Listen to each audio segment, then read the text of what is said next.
Hi everyone, this is Marianne and welcome to my channel. Here I am unboxing yet another new Kindle case, which is a clear case with a black flip cover. This is just the same as the previous one that I customized, just that the flip cover of this is black and my previous one is a light gray. But the back of this is also clear. Like I said. Now, the material of the flip cover is not so nice. It is a little too plasticky in my opinion. The material on the inside is a little softer, but still not velvety enough. It is still too plasticky. This is the cover that I previously customized and which I have been using. It's been getting a little bit of a beating, but I think it's holding up quite well. There are just some dents on the top, but the pouches have not come unglued at all. They are still very firmly attached to the cover. The one on the inside of the front cover is holding up much better because it's on the inside and hardly ever bumps into anything. I have two videos on my channel showing how I customized this Kindle case with clear document pouches and how quickly it is to do a makeover using the same document pouches. Now, what's been bothering me increasingly about this is this seal at the bottom of the document pouch. This is the same as the one on the inside. I really didn't think much of this when I made these document pouches, and now it's starting to bother me.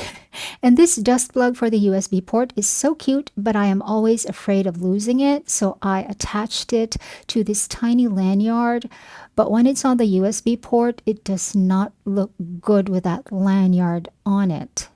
What made me decide to buy a black version of this case is that I feel like black would go much better with any customized photo that I place in here.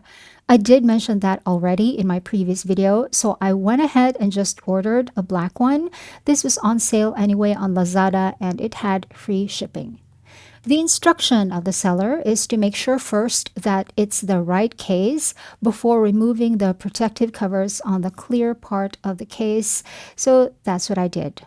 Okay, now it's time to make the document pouches, but I'm going to make them slightly different this time compared with the previous method. The width and height will be the same, 11.5 centimeters by 16.5 centimeters, but instead of leaving that stitched seal at the bottom of the pouch, I will cut off that visible stitched seal instead, so that I will be left with pouches that are simply folded at the bottom, as you can see. Now I am going to place a score line to mark the final dimensions of the pouch using my old bookbinding awl and a ruler. But that only scored one side of the plastic. I needed to score the other side of the plastic so I will know where to cut off the excess. And this is what I ended up with. Then I just cut off the excess width on one side or one panel of the plastic, folded in the sides of the other panel of the plastic like so, and now I have one pouch.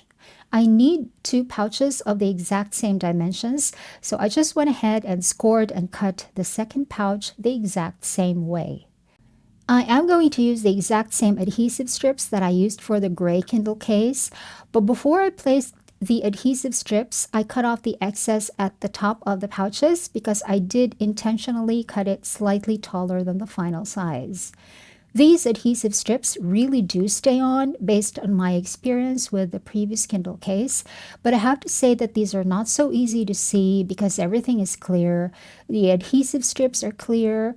The backing on two sides are clear. It's very annoying to work with, especially with my very bad eyesight, but they do stay on, so I just kept on going. So now here is the document pouch attached to the front of the flip cover.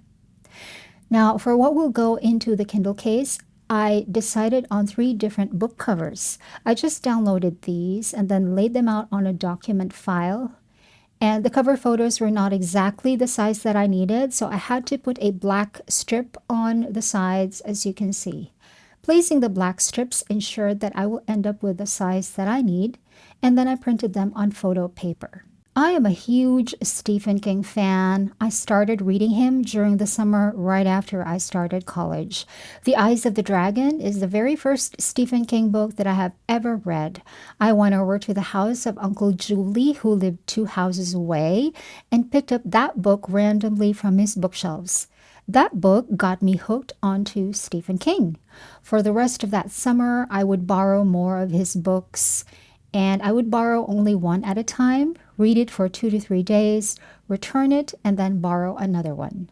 By the time the first semester of my second year in college was about to begin, I must have already finished reading all of the King books that Tito Julie had.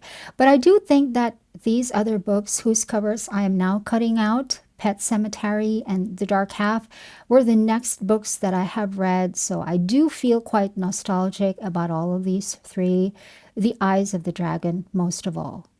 As I expected, the photos were a tiny smidge too wide to fit into the pouch because they are the exact same width. What should go into the pouch should be a tiny bit more narrow, so I snipped off a sliver and then it fit just fine. As for the back cover, I had to place a sheet of clear plastic before putting in the photo because this is very cheap photo paper and bits of it might come off and attach themselves to the clear case, which I don't want to happen.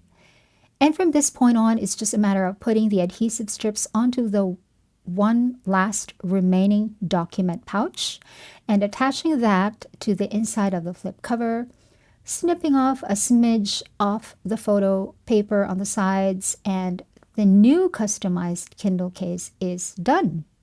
I also attached this little black ghost dust plug for the USB port to a short lanyard. I don't very much like having this lanyard actually, but I need this so I won't lose the ghost. But because everything is now black, the lanyard actually does not look as bad.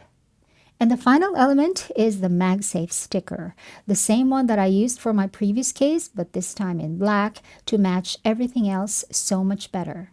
And the MagSafe ring is finally attached, which can also work as a stand.